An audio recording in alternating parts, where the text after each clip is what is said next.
Shoangiza. Ye shoangiza. Amai namta. Argediani goftoliye.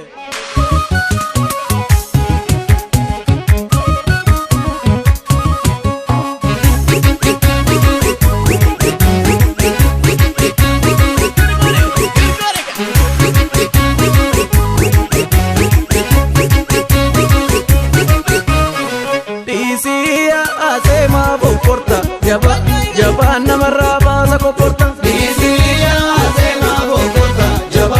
Jaba namarra baasa koporta. Gatira bitenya be. Shakashaki anu zikakabe. Gatira bitenya be. Shakashaki anu zikakabe. Kunisi jara jetti.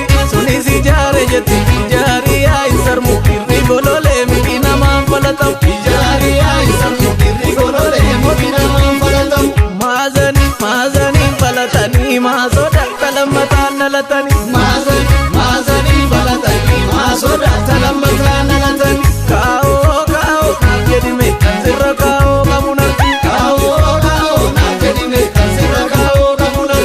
Kao dunia lama gara nama jabe siti amma. Kao dunia lama gara nama jabe siti amma. Kangkotan jenne merre kangkote. Kallolan jenne merre kallote. Kala chokorsa kandamda kabu. Itejete torpa. Kao dunia tupa. Gara nama jabe siti chupa. Kao dunia tupa. Gara nama jabe siti chupa. Gara nama jabe siti chupa. Gara nama jabe siti chupa. Chube kallo amborra dufte. Ya hacheko ya karoto mal jette yokka dura kufte. Shimala kenda gatini koden kaba jette nabdatini. Shimala kenda gatini koden kaba jette nabdatini. Shimalli maluma balleche Gade tukabate reche. malla magoti soba. Ijoluma tule nama goba. Ya kero manu waya. Aleeti busi allaya. Ya kero manu waya. Aleeti busi allaya. Shimalli small goda kopa yo kero gobe goba. Shimalli small goda goba yo kero gobe goba. Inkano tuduti nama wal jallate addamuti. Inkano tuduti nama wal jallate addamuti. Abshali abenya kotota kamna amma makas kenya. Abshali abenya kotota kamna amma makas kenya. Akkana jennan duratu wal moggayana nuti rarraate yartu. Akkana jennan duratu wal moggayana nuti rarraate yartu. Innu gufarso gushi. Wanna malakka sanatti naabusi. Innu gufarso gushi.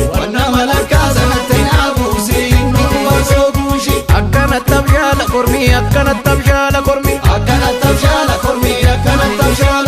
Wannuma cite bufakkaata mormi. Wannuma cite bufakkaata mormi. Wannuma cite bufakkaata mormi. Abshala marani yoo abbaan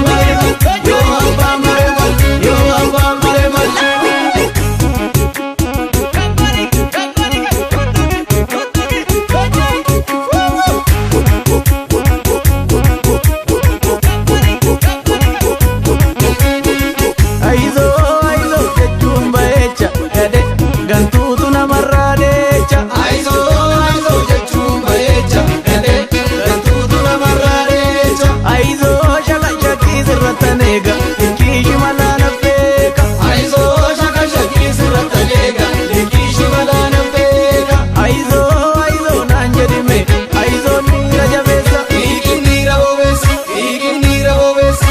Guyyaa gaafa kana Aizo amilee nooyite Aizo akkanaan akkana.